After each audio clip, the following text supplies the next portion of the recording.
So this is a video which is a follow-up to the one I did previously on section A of this particular GCSE English language past paper. This is the November 2017 English language Unit 2 paper. We've reached the point now where we are in section B, and there are two tasks that you have to do in section B as opposed to the, 12, 13, 14, there's loads of things aren't there in section A. But this should take you the same amount of time as section A. So B1 and then B2 added together should take you about an hour. Section A should have taken you about an hour. The first of the section B tasks is what they call proofreading. So you will be given an extract or a piece of writing. In this case, it's a recipe. It can be an extract from an article. It's, the range of possible texts is huge. So you can't tell in advance what it's going to be, but it'll be connected to what's gone on in the first part of the exam paper. And as the instructions say, you have to circle 5 errors. There will only be 5. If you find more than 5, you've gone wrong somewhere, okay? So there will only be 5. Not only do you have to circle them, though, you then have to write them correctly in the spaces below. I'll come back to that in a minute, but there is an issue there potentially, so you've got to be careful with this. The mistakes tend to be spelling, they can be punctuation, they can be grammar, which is where the words don't quite make sense. In this case, there are fairly limited range of mistakes. So first of all, if we start at the top, ingredients, that's possibly the first mistake, isn't it? Because it's one of those words, we don't see it very often, and we need to think about this one. So ingredients. Some people might think that it's spelt with an A. It does sound a bit like an A here, ingredients, but actually this is correct. So if you're in any doubt, the best thing is to go through the whole thing, see if you can find 5 that jump out at you. If there seem to be 5 obvious mistakes, then obviously something like this where you might have been in doubt, you can ignore that, can't you? Because you've got your 5 already. So we're looking here now. The first mistake I can spot straight away is here, where rolled should be a double L. So obviously I need to circle that. I circle the word. You could circle the letter, but it's easier if you circle the whole word. 125 grams butter. The amounts here, by the way, they're not going to say, oh, you only have 200 grams of rolled oats in a flapjack. They're not going to try and catch you out on that. These will be English mistakes, as I said, spelling, punctuation, grammar, that kind of thing. So butter's okay. Brown sugar. Tablespoons, that's all one word. I know it's all one word, but it might make some people think that it should be 2. So as I said before, that might be one to think. I'll come back to that if I haven't found 5 in the rest of the text. Of golden syrup. That's okay. Method, that seems fine. Lightly grease. Okay, so this one jumps out at me because that is actually how you spell the name of the country, Greece, in the Mediterranean. So we need the verb grease, as in to put grease onto something. You might find it best if once you've spotted each mistake, you then type it correctly into the bottom here. But I just want to make sure I've got 5. And then, as I said, if I've only found 4, I could maybe go back to ingredients, or I could go back to tablespoons and think, well, might these be the 5th mistake? Baking tin, that looks okay. Preheat. It's unlikely that they're going to give you a word where there might be a hyphen. Some words that have pre have a dash, a hyphen here, but I've never seen that given before in the exams. So preheat the oven. The amount obviously is not going to be an issue. Melt the butter, brown sugar, and golden syrup in a large non-stick saucepan. Okay, so you see I'm going quite slowly here. It's easy to rush in the exam and then you're going to miss things. So try and take your time if you've got the time. So saucepan, I know is wrong because it's actually a C, S-A-U-C-E for sauce rather than an S. That's 3 mistakes until the ingredients. Well, that's spelt the same as that one. So the chances are that's probably right because they're not going to give you the same mistake twice. So I can almost eliminate that word now that I've seen it spelled the same twice. Now combined. That's okay. Mix the oats into the pan and make sure they is all coated. Right, that doesn't sound right, does it? They is all coated. So the word that's wrong is this one here, isn't it? It should be they are. But I'm going to circle they is just so that the examiner knows that this is where the mistake is. And I'll probably write they are, both words, in my answer. All coated with butter and sugar mixture. By the way, because I'm circling 2, that doesn't make it 5 now. It's not 1, 2, 3, 4, 5. This will only count as one mistake. Put the mixture into the baking tin and press down with the back of a spoon to flatten. Yeah, if that was one T, that would be flatten, which is a made-up word. So flatten is right, double T. Put in the oven. Now I can imagine some people might think it should say put it in the oven and might say, well, there's a missing word here. But actually, when you look at mixed ingredients and recipes and the method particularly, they often miss out words like put it in the oven. They're written in this quite sort of specific style. Now I know there's another mistake here that will make me 5, and it's this one here. Because minutes, when you just mean more than 1 minute, when you mean the plural, it doesn't need an apostrophe. If something belonged to that minute, so that minute's seconds have gone quickly or something like that, then we would need an apostrophe to show that the seconds belong to the minute. But it doesn't need one if you're just saying more than 1 minute and nothing belongs to that word. So I've got my 5: rolled, grease, saucepan. They are minutes. So I need to write those now into the spaces below. Not a bad idea to write them in the order that they appear. Helps the examiner. You want to keep them on your side. Now, the issue I mentioned a few minutes ago is that with the word rolled, for example, which was my first mistake, if I was to type it like that with a capital R, even though I've spelt the word correctly, I would be marked wrong for that. The examiner would be told to mark that wrong because the word in the actual ingredients in the recipe doesn't have a capital R. So if I'm telling them, if I'm putting one here, the examiner is going to think perhaps that I think it should have a capital R, like it's a proper noun, like it's a name of a person or a place. So we've seen this before where, naturally you might want to start a line with a capital letter. It's a bit like starting a new sentence, isn't it, with a capital letter. But if the word in the space would not have a capital letter, then you do not put a capital letter in your written version underneath. Greece was my next one. Same thing here as well. If I was to put a capital G, then I would be marked wrong, even though that's the correct spelling of grease when it means the stuff that's, greasy. So if I put a capital G, even though I spelt the word correctly, I would be marked wrong. So be very careful with capital letters. Obviously, if the word should have a capital letter, then you must put a capital letter. Same with saucepan. It's not a proper noun. It's not the name of a person or a place, and it's not the beginning of the sentence. So if it doesn't need a capital letter in the actual text, then don't put one in the version that you write underneath. There is.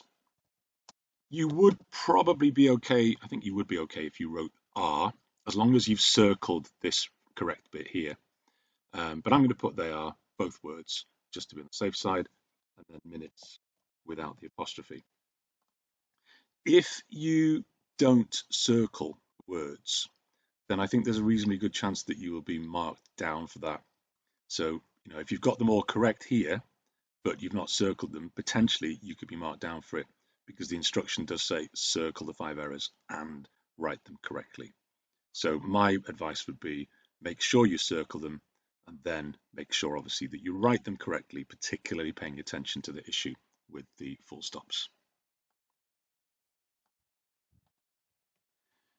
So the final task on the Unit 2 paper is question B2. If you're familiar with the Unit 3 exam paper, you will know that there is a significant difference between what you have to write on the Unit 3 paper and the Unit 2, not only in the type of writing, because on the Unit 3, you'll be asked to write an argumentation piece and a persuasion piece. But in the Unit 2, you only have to do one of the two choices of writing, and there'll be different kinds of writing from the Unit 3. So Unit 3, argumentation and persuasion. Unit 2 will be either describe or write an account of a time. It's almost always a time or an occasion when you did something. Or what they call exposition, essentially an essay giving your views on a topic which will be linked to the material in section A. So in this case, it was basic. So as you can see, you've got a question here about food and schools. So the key thing perhaps to get clear, really importantly, is that you only do one of these, either A or B. If by mistake you do both of them, from what I remember in the past, examiners are advised only to mark the first one. They're not expected to mark both of them. So they won't read them both and go, oh, this one's better, I'll give them a mark for this one. They're told just to mark the first one. And obviously the problem with that would be that if you've done both, then you've only written half as much as you would if you had done just the one. Okay, so it's really important that, to be fair, they do make it as clear as they can. Choose one of the following. Whereas on the Unit 3, as I said, you have to do both the writing tasks. So we're looking obviously here at writing skills. 20 marks actually what you write, and 50 marks for the accuracy, what we used to call SPAG, spelling, grammar, vocabulary, that sort of thing. So 35 marks in total. Add the 5 marks total for proofreading task B1, and there's 40, and that's half the paper. So section A, the reading tasks, is 40 marks total, and section B is 40 marks total. So be careful that you don't run out of time for this. Almost half the marks for the paper are available for this one writing task. So really important to time yourselves and not end up with just a few minutes to write some scrappy, awful thing that's going to throw loads of marks away. The other thing that I would point out is that it says you should aim to write about 350 to 500 words. Now, actually, I advise my students, particularly those who are not great at English, that you do not need to write over 350 words. You will not get more marks if you write 500 words than if you write 350. Right? That's a myth. People tend to think that it's, oh, I'll write 500 and I'll get more marks. You will not. And in fact, if you're not great at English, the more words you write, the more mistakes you'll make. So actually, you are far better off writing the bottom end, 350 words, 355, 360, whatever, and taking more time, therefore, to think about what you're going to write and to check over it afterwards. So planning, thinking about each sentence as you write it, and giving yourself some time to check it at the end. So you will not lose marks for writing 350 words, and you will not have more marks if you write 500. So the choice is quite different, isn't it? Either A, describe an occasion when you did something you found rewarding. So that's quite creative, using your imagination, perhaps being more using the senses, for instance, to describe. And then you've got question B, which is much more sort of an essay style, less descriptive, less imaginative. Let's deal with question A first. If you were to choose this, please don't go into the exam having already decided, oh, I'm only going to do the essay or I'm only going to do the description. You need to look at both the choices. You might find that one is really suitable to things that you feel you can do better. So, it's really important not to have already decided. So describe an occasion when you did something you found rewarding. It doesn't have to be true. If you've got something that's reasonably dull and you think, I could write about that time when I don't know, I went fishing and I caught a fish, but it wasn't that interesting, then I wouldn't choose that. It doesn't have to be true. It just has to sound true. The examiner is not going to fact check it. They're not going to come around your house and ask you whether it's true and prove it. But obviously, if you said, oh, the time I went to the moon as the first British person to set foot on the moon was really rewarding, they're not going to buy that, obviously. So it does need to sound true. You could take something that's true and make it more interesting. You can add things that weren't necessarily true. So where it says describe, they really do want you to go to town on description. I'll come back to that later on, but really, really detailed description is going to give you a much better chance of a good mark than if you don't describe. An occasion just means a time, and obviously when you did something you found rewarding. So that could be something that you were really good at, something that was surprisingly enjoyable. It leaves it really open. The examiners are very careful to give questions which could be answered by almost anybody. It's very, very unlikely that you've reached 15, 16, 17 years of age and never done anything rewarding, or that you couldn't use your imagination and make something up. So they're going to choose things that pretty much everybody could write about. My advice to students is to use the space that the examiners give you. They don't mark this space here where it says plan. They're probably not even going to look at it, but it's really good for you to use this space to put in your own ideas. Now, what I teach my students is to go for a 5-point paragraph plan. 5 paragraphs. You can do more. Some people teach 6, some people even teach 7, but generally I say 5, because if you're looking at 350 words, then you've got 70 words on average per paragraph. That's not that many, and then you've hit your 350 minimum target, and that's absolutely fine, as I said before. So what I suggest you do is you actually do a paragraph plan that is literally 1 sentence per paragraph, just so that you know roughly what's going to happen in each paragraph. The other thing with this is that if you are the sort of person who tends to forget to start new paragraphs, and lots of people do, and that is really going to cost you some quite important marks. If you do tend to forget that, then if you've got a plan, after you've written your first paragraph, and you go back to your plan and you see the number 2, you're more likely to jog your memory. Your brain is more likely to go, oh yeah, that's a new paragraph. And so you're more likely to start a new paragraph. And that really is going to cost you marks if you don't remember to do that. Now, what I teach my students is that the vast majority of pupils and candidates in exams are going to start their story when the story starts, obviously.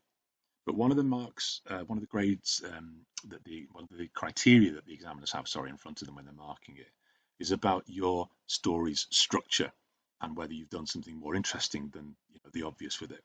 And the best thing to do is to write something in the first paragraph that is not the beginning of the story, but that is almost the end. And what I say is it should be the bit just before the most dramatic part of your story. So let's say in my story about doing something I found rewarding, I have done a parachute jump. I mean, I've not done one, and maybe you have to be a bit older than 16, but let's just use that as an example. So I've done a parachute jump for charity. I've got sponsored, but I'm really scared. So the paragraph that I would start with would be the paragraph just before I jump out of the aeroplane. So the paragraph where maybe they open the door and the wind suddenly starts, buffeting me, and I'm literally seconds from having to jump out. So all I would put here is just before jumping out. Then paragraph 2, I teach my students to go back to the start of the story now, not to when you were born or 10 years ago or something like that, but where the beginning of the interesting bit is. Where does it start to get interesting? I think in this case, it's probably getting the gear on in the airport or the airfield, getting the clothes and obviously the parachute on. Then I work through the rest of the story in order. So this is where it follows the normal sort of chronological order of a story. So getting the clothes and the parachute on. I've only got 3 more paragraphs to deal with anyway, so I'm going to be careful I don't go into detail like what I had for lunch and how I passed half an hour whilst I waited for the plane to take off and that sort of thing. So getting the clothes and the parachute on, taking off. Then I've obviously got my paragraph about just before jumping out. So then I've got jumping out, and obviously landing. So this one here, I'm just going to put a little bit more on it. Jumping out and opening the parachute. Okay, please don't write those awful stories where the parachute doesn't open, you crash to the ground, you die, because then how can you write the story if you die at the end of it? So you survived, okay? Otherwise you wouldn't be writing the exam either, would you? So there's my 5 paragraph plan. Now I would always suggest that you do a little bit more than that as well. So we've got my plan, my structure, but I also think it's a good idea just to write down some reminders about things I need to do in my piece of writing that my teachers probably taught me, that I teach my students. But I'm going to write them down because I want them to be there in front of me so that I don't forget to use them. So the kind of things that I want my students to use are a range of techniques. Your teachers will probably teach you other techniques as well. Some of them will be the same as these, but these are the kind of things I like my students to do in their Section B writing task. So I like them to use the rule of 3. Some people call it a triad, some people call it triple, but it's a really, really good technique to use to make your writing more interesting than the ordinary everyday. These tasks, if you think about it, are really easy. You could have written about a time you did something rewarding when you were in year 7 or in primary school. So the task itself isn't that difficult. So what you've got to do is make sure that you don't write really simply. Just because it's a simple task doesn't mean you should write simply. So you need to show off. This is your chance to show off the very best creative writing you do after all those years of writing stories and descriptions in primary school and high school. This has got to be the very, very best. It's got to be right up there with the best writing you've ever done. So you need to use a range of techniques to make it much more interesting than just the first things that come into your head, which is really too easy to do. Rule of 3, anaphora or anaphora. Now that is where you repeat the same word or the same short phrase at the beginning of successive sentences. And I usually teach my students to do it 3 times. So for example, writing creatively is difficult, full stop. Writing creatively takes a lot of thinking, full stop. Writing creatively, however, can be rewarding. Okay, so you've got the same word or the same phrase at the beginning of 3 successive sentences. That's anaphora or anaphora. At least one, and probably 2 or 3 would be fine, short sentence or impact. So by that I mean a 2 or a 3 word sentence, hopefully no more than 3, about something dramatic. We'll do an example of that later on, but don't write a short sentence for impact where you say something like, the parachute was red. That's not dramatic. That's not interesting. Or I had pizza. So you need to write something that is a powerful, dramatic moment, but doing it in a short 2 or 3 word sentence, just to give it a bit more punch. Writing in a short sentence gives whatever was already dramatic idea even more punch. Examiners want to see you using a range of punctuation beyond full stops, commas, question marks. So I teach my students how to use the semicolon by teaching them one kind of sentence, just one kind of sentence that uses a semicolon. So we'll do one of those in the description story later on. Also, good to use a colon. That is the 2 dots. A few more.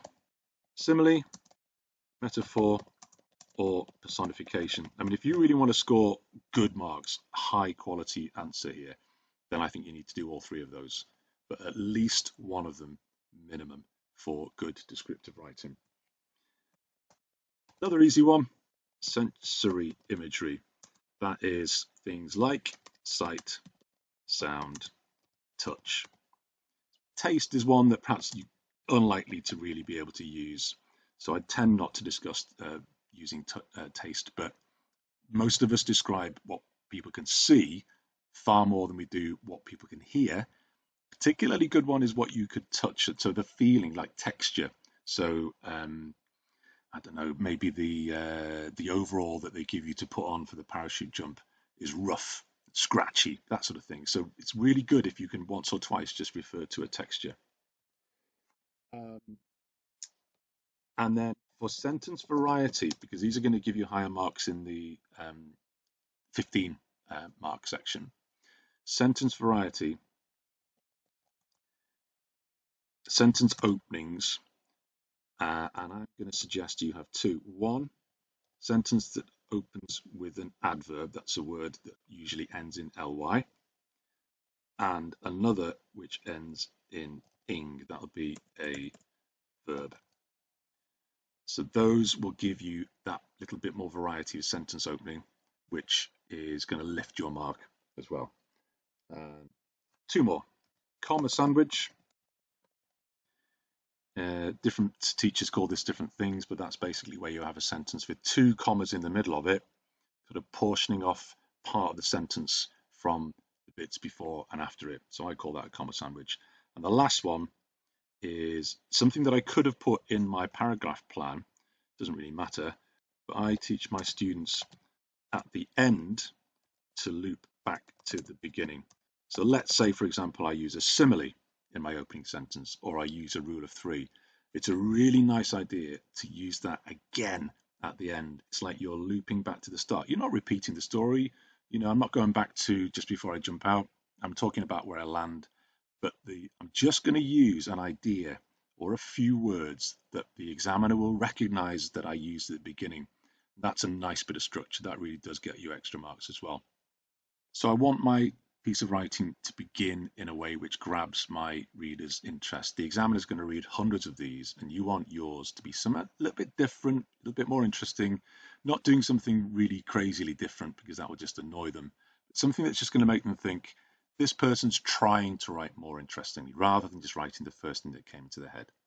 So I'm looking at my techniques here, thinking about this one, about sound, about particularly my heartbeat, because just thinking about how I'm going to start it just before jumping out of the plane, I think my heart would be absolutely hammering away in my chest.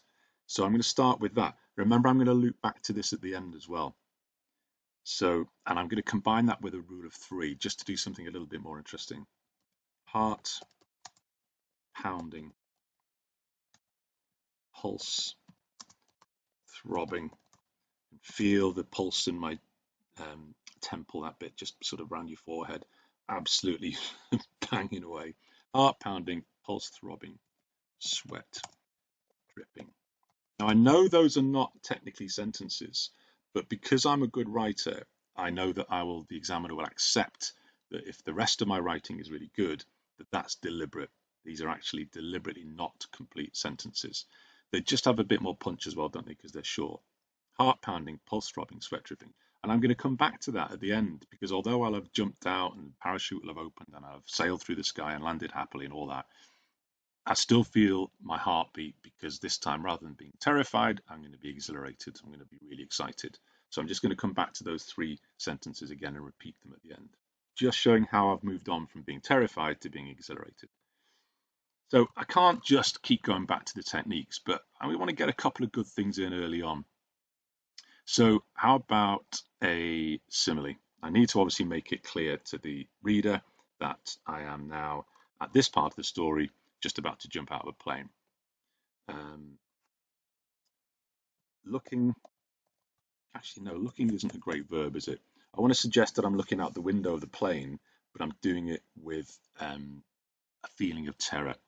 So forcing myself to glance. The glance is a quick look, isn't it? I'm only going to do this if I'm scared. I'm not going to look for very long if I don't really want to see how far the ground is below me. Forcing myself to glance out of the plane's window. So I've already made it clear where I am. So forcing myself to look at the plane's window. And then because that's the sentence that begins with a comma, I then need my next bit after the comma to say I, because I am the person who's doing the forcing. Okay, so these kind of sentences are lovely, really good to use, but straight after the comma, I need the word me, or I in this case, I. Forcing myself to glance out the plane's window, I saw just how far below the ground was. full stop. The roads looked, so I'm going to use a simile, as I said, the roads looked like, so I'm going to try and suggest that they're thin. I think the thing that comes into my mind is veins. The roads looked like veins in an arm, and the fields were as, let's have another simile, as tiny as, what would be small here, postage stamps, the sort of thing you stick on an envelope to send a letter. There we go. So I've used interesting opening. I've suggested sense of sound, the feeling that I can hear my heart pounding, I can feel my pulse throbbing, sweat is dripping off me. Started a sentence with an ing, a verb, which gives my sentences a bit more variety. And then I thought, well, I'll get a simile in. So I show this range of techniques that I've got as a writer. You'll have been doing similes since primary school. It's criminal not to use them in the exam. Just be careful it's not a cliche, one of those that's been used a million times. Think a little bit, like you could see me thinking before, how about I come up with something a little bit different from, I don't know, that awful cliche about somebody ran as fast as a cheetah. Really, really don't like that. It's been used too many times. So I'm not going to think of putting a technique in every single sentence. I've got to write some that mean that I'm moving the story on. So I need to make it clear that I'm about to jump out here. The roads look like veins in an arm. The fields were tiny as postage stamps. Actually, it's just occurred to me this would be a great time to use a short sentence for impact. It was time. There you go. So this moment has come where I've got to leap out of the airplane, or at least they're going to open the door. Because it's quite a dramatic moment, it just gets that little bit more punch from being written in a very short sentence as well. It was time.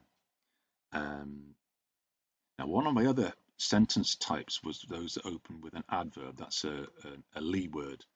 So the person that's attached to, because in these kind of jumps, when you're obviously not an experienced parachutist, you normally attach to an instructor, aren't you? So I want to show how the person that is jumping out with me is really experienced, really confident. So casually, comma, the instructor who I was attached to reached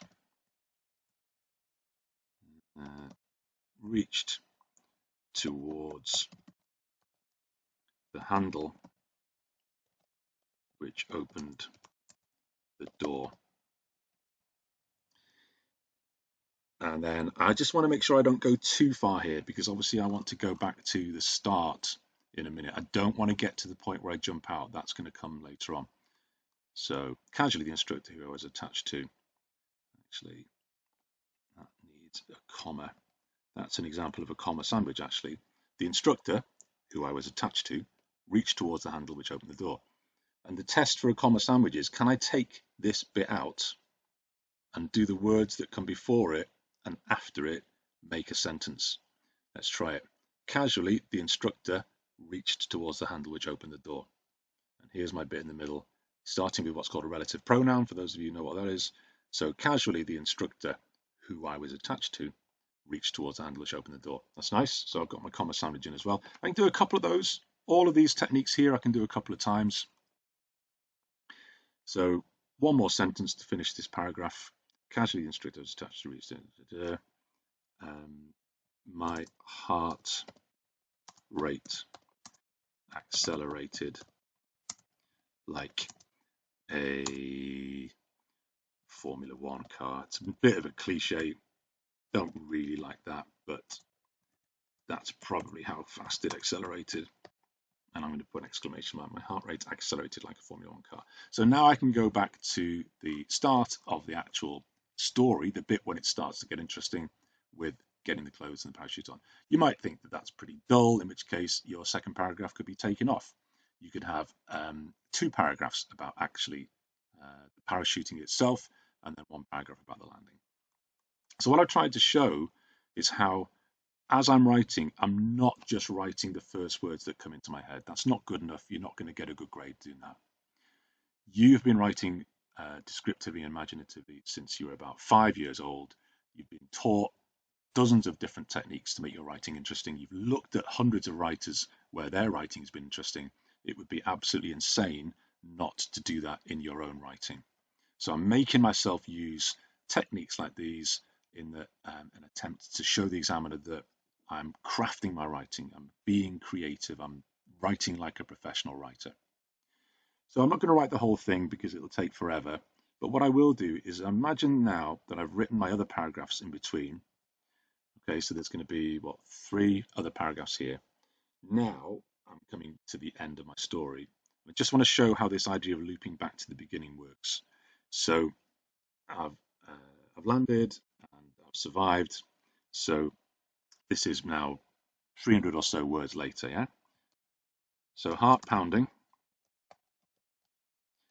The examiner will remember this, by the way. They are able to glance back, obviously, at the start of your story, but just although it's taken you potentially 45 minutes or so to write this description, the examiner will read it in a very short time.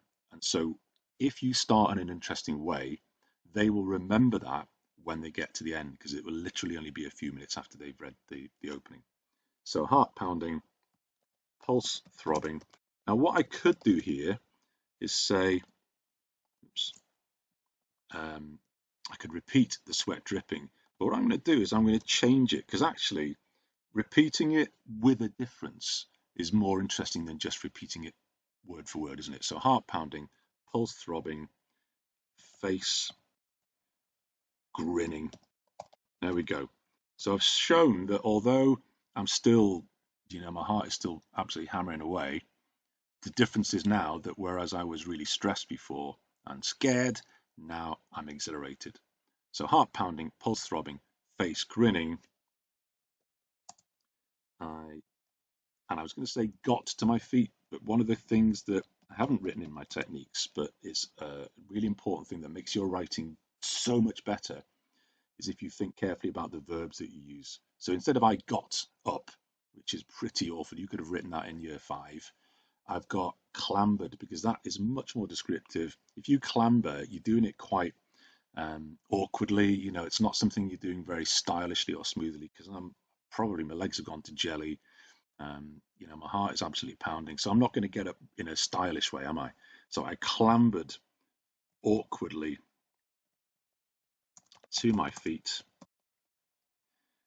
and what did I do? So I'm trying to picture now. I'm going to look up to the plane as it flies over and gazed up into the sky. I could have put an adjective there, the cloudless sky or the turquoise sky, but I'm not going to do that right now.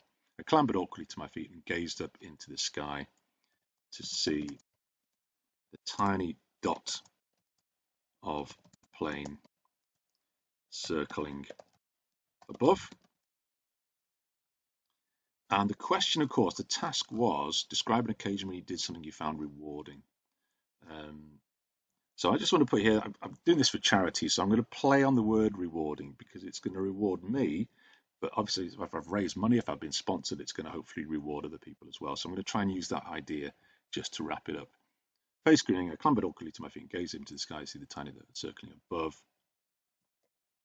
I had done it. Another one of those short sentences to try and capture that feeling of the exhilaration. I had done it.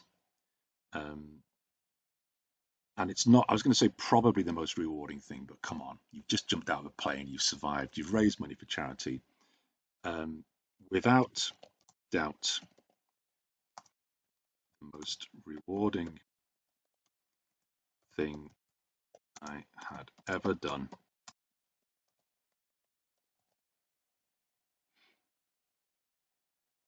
And better still,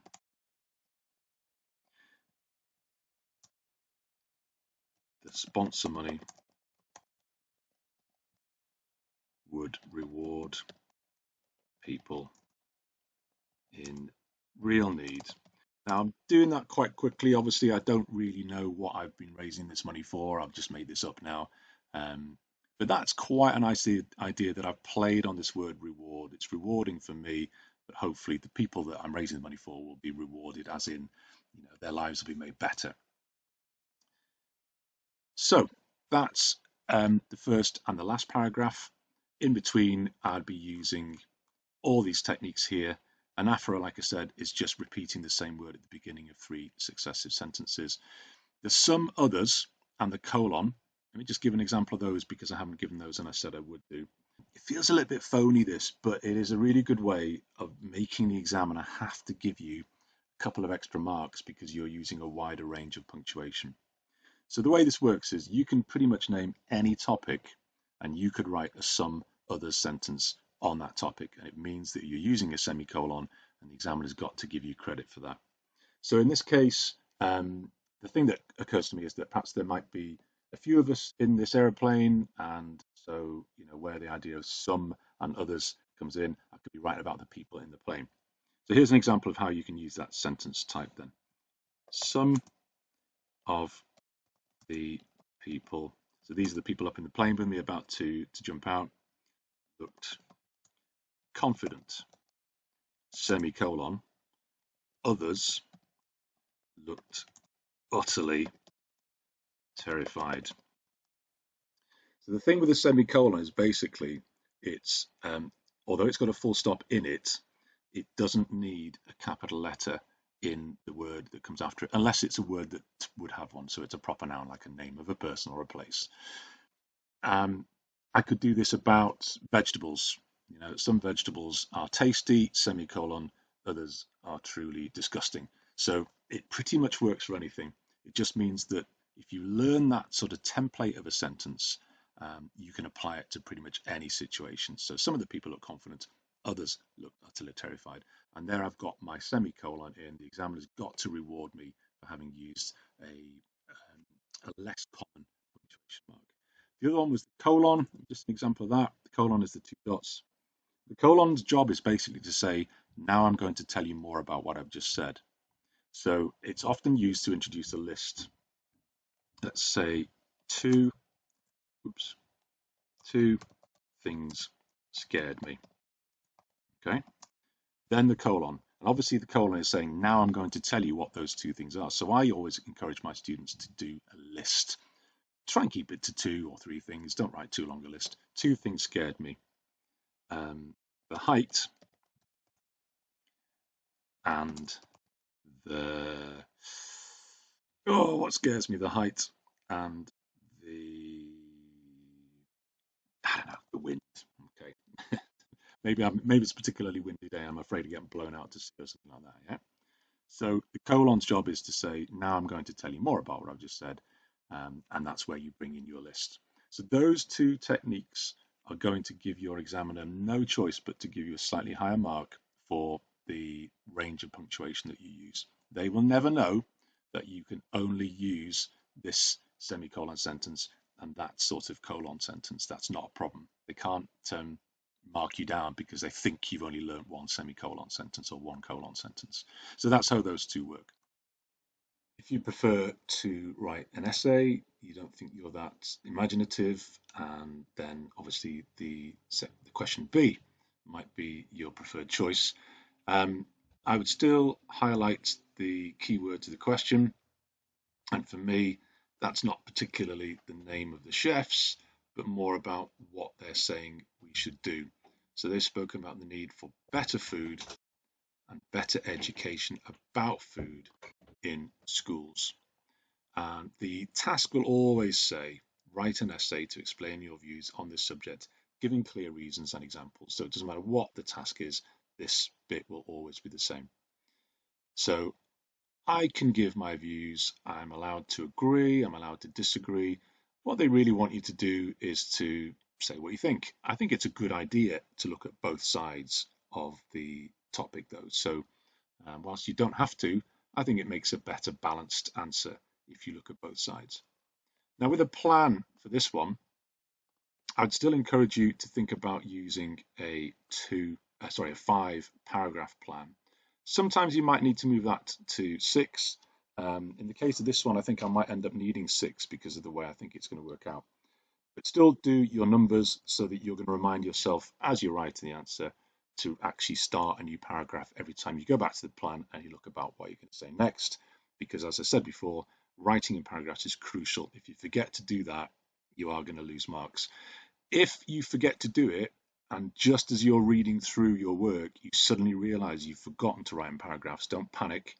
If you put the letters NP or a double forward slash, usually both is a good idea. So NP and a double forward slash, wherever you would have started a new paragraph, the examiner will recognize that and they'll give you credit for it.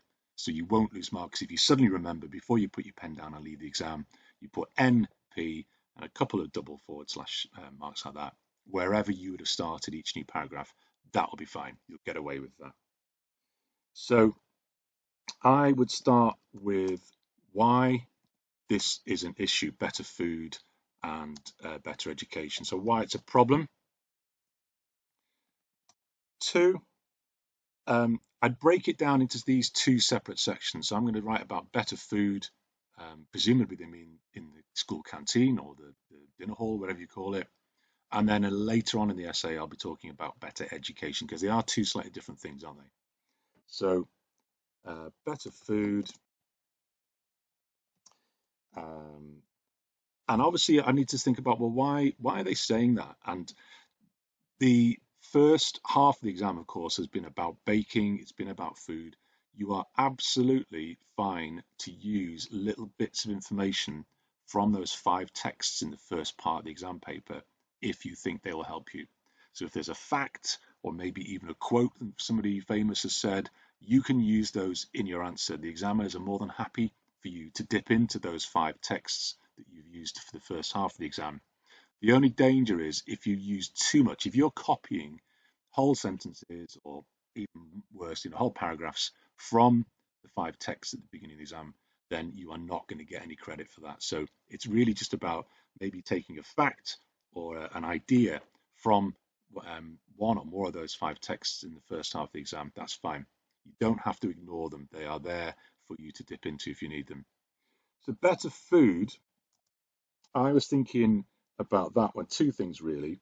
One is because obviously if students are eating better food in school, they're going to be more healthy, but also um, that I think the wrong food can affect behavior. So we know about additives. Obviously, we know about drinking energy drinks, and it can make people hyper. So, so better behavior, I think, is one of the reasons why we need better food in schools. It's not as easy as that, of course, because people bring in their own food, but the option to have healthier food that isn't going to affect students' behaviour, for me, seems quite an important one. Um, as I've just said, there are issues with that. So my next paragraph would be about problems with this.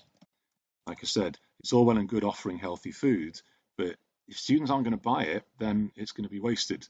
So we've got to find a way of making students want to buy it. It's often more expensive to have healthy food as well.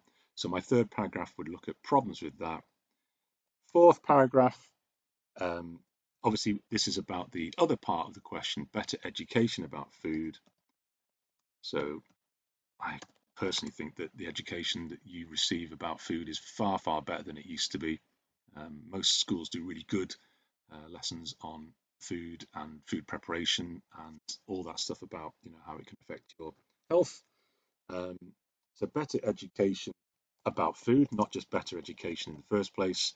You're not writing about geography and history and maths and English lessons, writing about food education. Um, but I'm going to try and combine what might have ended up as 2 paragraphs into one here. Better education about food. How are we going to do that? And also the problem that more lessons on food would require more time. And obviously, school timetables are full pretty much already. So unless you want to do 6 lessons a day, if you currently do 5 a day, if you want to do 6, or if you want to come in on a Saturday, we're going to struggle, aren't we, to fit these extra lessons in. So how do we deal with that? And finally, some sort of conclusion. summing up my views, good idea just to wrap it up with a conclusion. Now, the advice I gave, if you were to have chosen question A, almost all those techniques apply to the essay question as well. Okay, so I'm not going to type those out again, but those techniques, almost every single one of those, can be used in this essay, including the descriptions of sights and sounds and smells and tastes and so on. So please don't ignore those techniques, because if you just write about better food in school, if you just write the first thing that comes into your head, your piece of writing is not going to get a good mark. You've got to show off, and you've got to use these techniques to make your writing more interesting than it would be if it was just the first words that came into your head. So there's a couple of things I would add to those techniques that we had in the previous one. So we're going to keep all those in. One technique which works really well is something called hyperphora or hypophora, and that is where you ask a question in one sentence and then you answer it in the next. Don't quite know why that works as well as it does, but it does. It works really well, particularly in the exposition or the essay question. So we'll do an example of that later on. And the other one is using what are called discourse markers, which is just a fancy name for words that you probably use in lots of your essays in school. So these are words and phrases that mark out an argument, really. So, for example, however, therefore, on the other hand. So it doesn't have to be one word, it could be a phrase, or similarly, okay, they are really necessary in the essay question. You might even use them a couple of times in the description if you did that one, but they work really well in this question. So final thing I'd add here as well is to use a formal style. So you're writing a little bit like you would expect to speak if you were going for a really important job interview. So you write in a formal way as opposed to a casual way. So for example, don't write don't, write do not. Don't write it's, write it is. Okay, so those sort of things will make your writing more formal, which is what you would do in an essay normally. That's not as important if you're doing the description. So those are the techniques that I would add if I was doing this particular task, but I would still include anaphora, I'd still include a simile, I'd still include a short sentence for impact as well.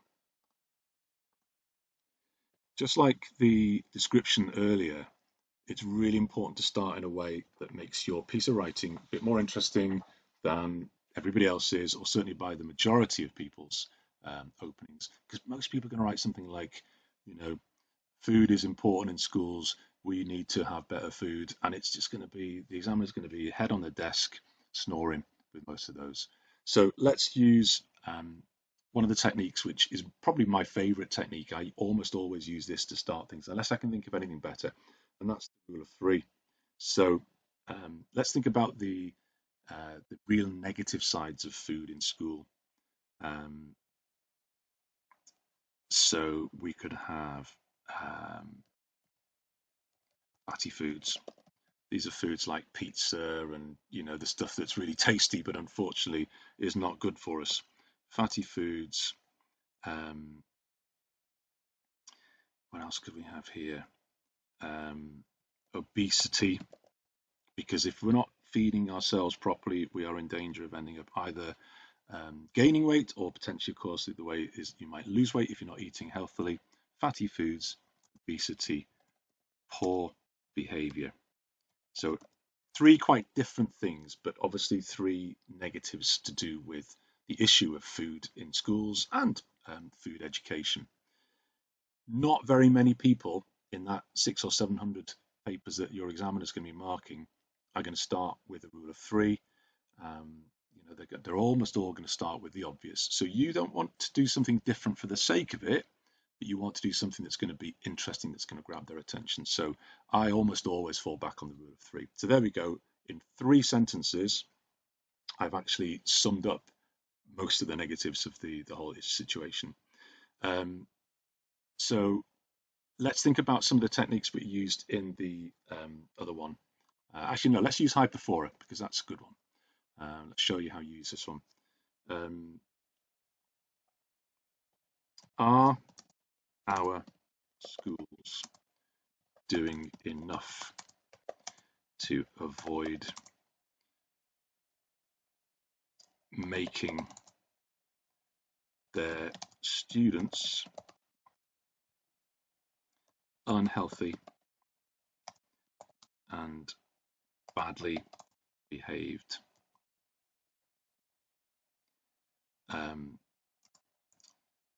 due to the food they offer? Question.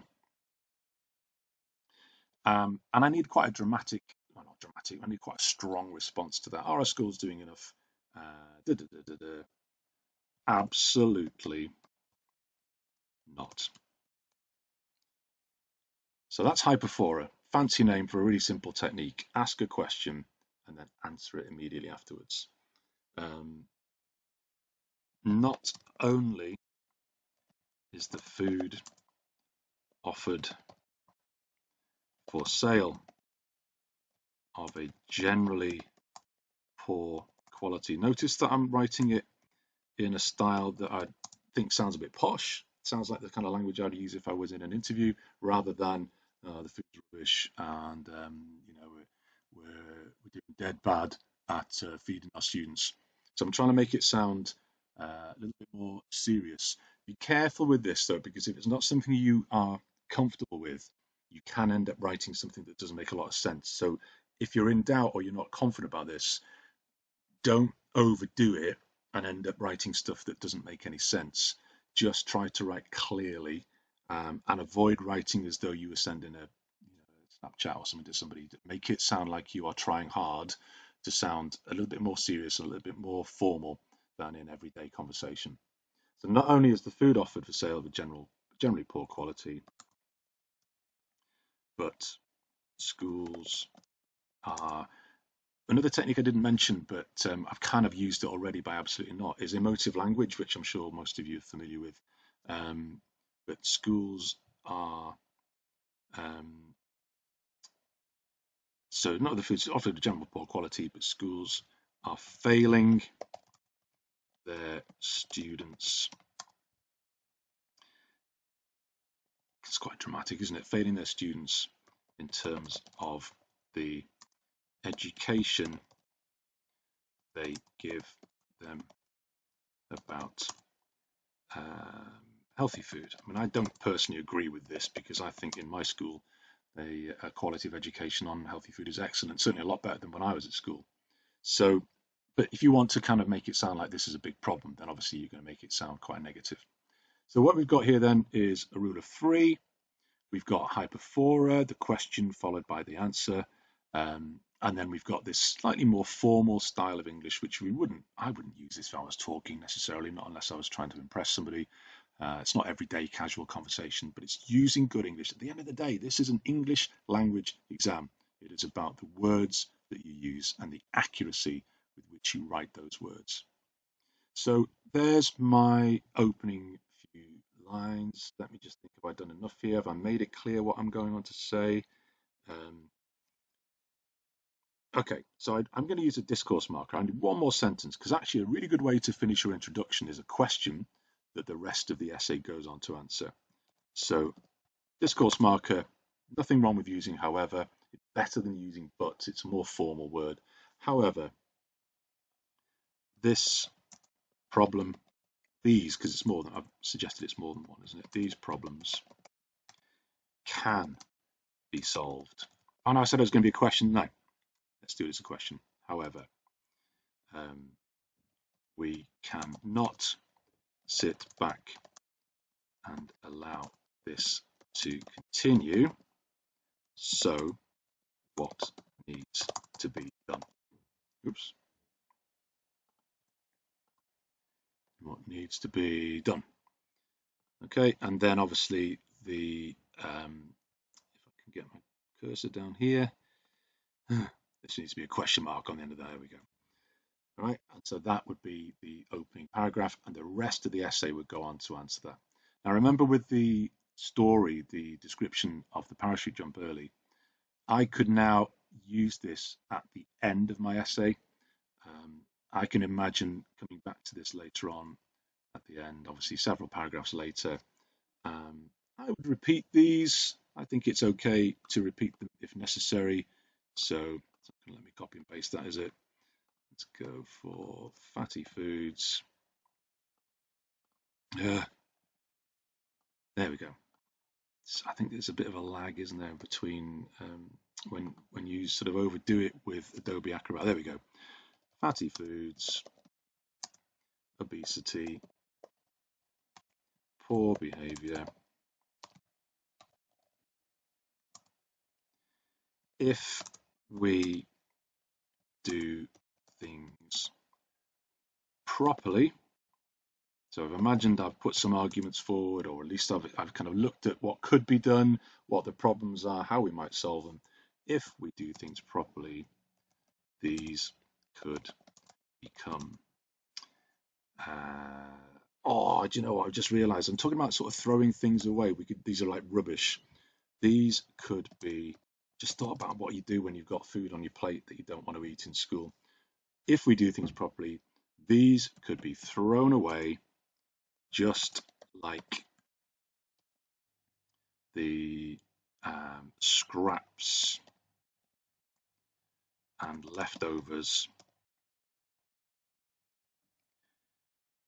in the canteen. Not the greatest sentence I've ever written, but I quite like the idea of that.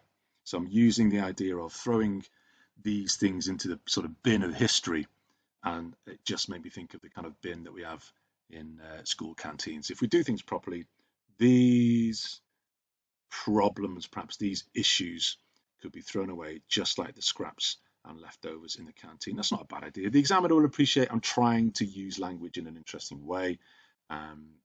Doesn't the conclusion, by the way, doesn't need to just repeat all the points you've made. The conclusion is just summing up. So overall, if we do these things, if we do the right thing, we are going to get rid of these problems. We're going to bin these problems just like people used to bin the unhealthy food that they don't want to eat anymore. So as I said, the techniques otherwise in between, I would still be using the techniques that we had in our list for the other tasks. So similes, I'd be using short sentences for impact. I'd be using perhaps another rule of three. I could be describing some of the issues using personification, that sort of thing. But I just wanted to show you that actually, whichever of these two tasks you choose to do, almost the same techniques work for both, and they will lift the quality of your writing significantly. The last thing you should be doing is writing something that you could have written in year 7. It's unlikely that you would have written to this standard in year 7 because you wouldn't have known about hyperphora. You wouldn't have necessarily known about semicolons. Only some students would have known about that. So planning, 5 paragraphs. Remember, writing no more than the minimum. 350 words is fine. If you're a really good writer and a really fast writer, fine, write more. But to be honest, most people would benefit from writing just the minimum. You can't be penalized for that. It will give you more time to think of the techniques, to come up with better ideas, and also will give you time to check back over your work. The last piece of advice I'm going to give you is, in terms of checking, it's much better if you check each paragraph when you finish the paragraph rather than waiting till the end of the whole piece of writing. Because if you run out of time at the end, you haven't checked anything. Whereas if you run out of time to check your final paragraph, well, we can live with that, but you will have checked all the other previous paragraphs.